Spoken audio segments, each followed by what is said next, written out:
What's happening, YouTube? It's Nature Man Kev. So look, I need to make some agar plates. So I'm gonna show y'all that little process. And agar is just like a nutritious medium for mycelium to grow. So it's what we use to clone mushrooms. It's what we use to inoculate liquid cultures or expand other plates and stuff like that. Pretty much just go like this. So I need to make a couple of those, and mine's a small. I use 60 millimeters. A lot of folks use 90 millimeters, but that'd be a lot of agar. So we just gonna bust out the 60s. But I need to make like 20 of them plates and get them stored up. So I'm gonna show y'all the little recipe, how we mix it up, how we pour it up, and yeah, let's get it. Now there's a lot of different recipes that you can use to make agar, but mine's is pretty much just yeast, malt sugar, agar powder, and some peptone. And a little bit of food coloring so I can see the different mycelial growth a lot better. Now these are some of the plates I have that are already colonizing. So that means the mycelium is already on them and they already are eating based off of that little that agar recipe I was just talking about. So I got like antler reishi right there, some chestnuts, white shiitakes. Look at that turkey tail, boy. That mycelium thick. Then I got pearl oysters, regular shiitakes, blue oysters, turkey tails, lion's mane, pink oysters. So yeah, this is pretty much what they look like as they colonizing. So the whole process that we finna do is just the beginning stage to get to this point pretty much. All right, boom, so we got our scale. We're gonna measure all of this out. We got the pot, which we're gonna use to heat up the water before we start adding stuff, because stuff like this malt right here will actually solidify. A lot of this stuff will solidify if the water is too cold. So the whole point is to make it warm. That way it stays liquefied. And we got the pressure cooker. We got our measuring cup, our water. So yeah.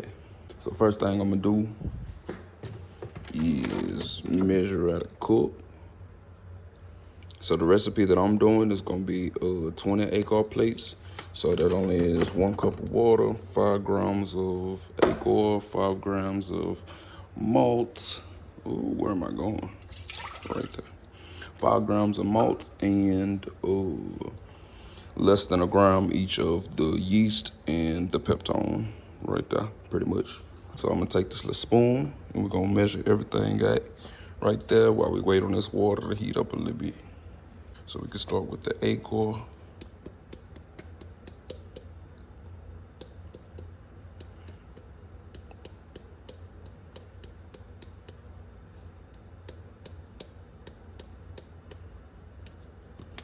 A little over 5, but it's 8. We ain't killing nobody. Then we're gonna go to the dry malt. And I keep it in a bag because the malt sugar is sensitive. So if it get too cold or too humid, then it'll start solidifying. So I really been running this same jar for like 2 years.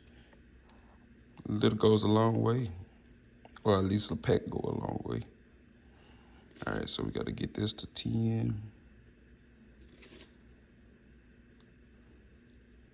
Boom. So that's that.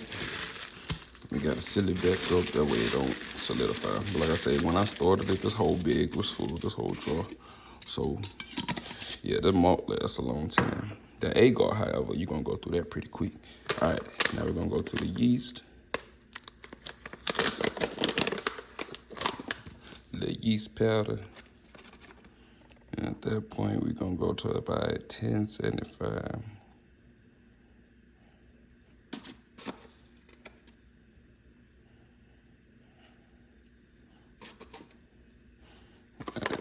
That's good enough right there. Then let's get the peptone. A little bacteriological.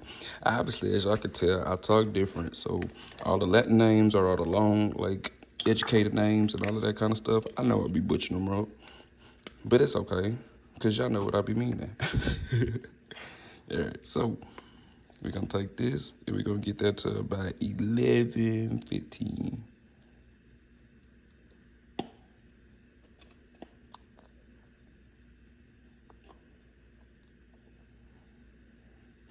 And I wish I could smell this shit. This shit stinks so bad. Anybody that ever used Peptone should know this is one of the stankiest, the stankiest substances ever. All right, now, so we good right there. We got our water heated up. So we gonna add our whole little mix to it. Yeah. I hate using metal on pans. Hold on. Boom. All right. So now we can mix that Bible up. You can see how it's clumped, but it'll start completely liquefying in a second. All right. So we make sure that's all good, like that. And now we take this bottle, and it's gonna basically be filled up to about 200. Now 200 should be enough for the place that I'm gonna be doing. So, oh, it's not that it should be enough, it will be enough.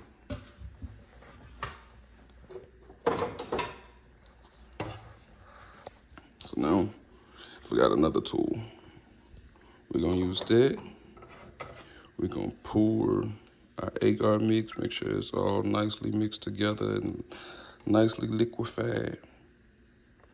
Then we pour that in here. So now, this is basically the average color of agar. It's like a brownish kind of vibe, but the mycelium is white. So when I'm using it, I really can't see the mycelium the same way. You don't gotta use food coloring, but I use food coloring just to kind of help the aesthetics and help me be able to see it better. So we close that baby up. Give it a little shizake, and boom. So now we have our agar. So what we'll do from here, we'll loosen the cap a little bit, and then we'll put this piece of foil on it. So when I loosen the cap and add the foil, it just kind of creates a protection, so it doesn't, loosening the cap helps this from like overflowing, overboiling, blooming out and breaking. But adding a foil kind of protects the heat aspect around the cap, and it keeps all of the steam inside and keeps it sterilized and keeps it nice without pouring out, because sometimes it'll still pour out all over the PC. You have agar all at the bottom of the PC. But yeah, boom. So what I say, right about 200, a little over 200, that's cool. So now we just put it in the pressure cooker, right in the bottom. Put our lid on.